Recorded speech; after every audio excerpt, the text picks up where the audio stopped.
to Roth or not? Welcome to Barry's Bites. Please join our host, attorney and financial advisor Chris Barry. When I'm talking about to Roth or not, really what I'm talking about is just developing some type of IRA exit strategy. Because it's more about just doing the Roth, that's an easy one, the Roth conversion, but it's developing some type of IRA exit strategy. And everyone's situation is a little bit different. Typically, we're dealing with a lot of almost or pre-retirees, maybe 5 years out from retirement, or people who've retired within the last 5 years or who are already retired. So just taking kind of one step back, just so we all have a baseline of knowledge, understand that any investment account really falls into one of three buckets. And first, we have what we call the taxable bucket. This is going to be like your checking, savings. This is going to be your brokerage accounts, basically anything that you get like a 1099, a love letter from the IRS. What's important with this is that you are potentially taxed on any gains. So if there's growth in the account, you may be taxed on the gains.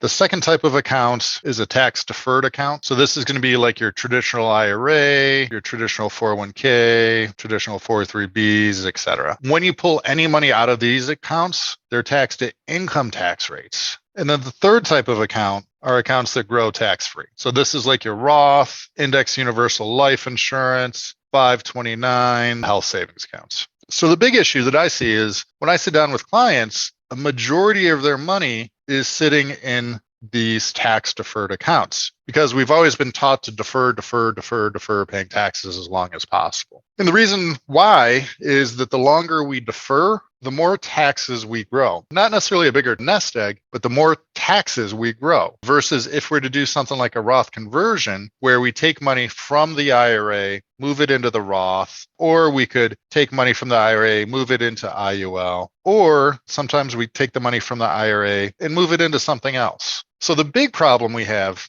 is that we know that taxes are going up. A couple reasons why. So first of all, we have the Tax Cuts and Jobs Act. And this runs from 2018 till 2026. And across the board, your taxes are going up 3 to 5% in 2026, all things being equal. So we know all of this is going to happen in 2026. So we've been banging the drum since 2018 and even before that, you know what, taxes are going up. So I would rather pay the tax now by pulling money out of that IRA now at 22% versus waiting until it grows to 25, 28%. Now, the other thing that we've had going on, and we've talked about this, is that we're $32 trillion in debt now. So what's not to say that taxes are going to go up in the future? So the question is, what do we do about it? And so that's why I think everyone should be at least analyzing the idea of having some type of IRA exit strategy. And maybe that's a Roth conversion. Maybe that's just pulling the money out, putting it into a trust, which can go tax-free to the next generation, but having some type of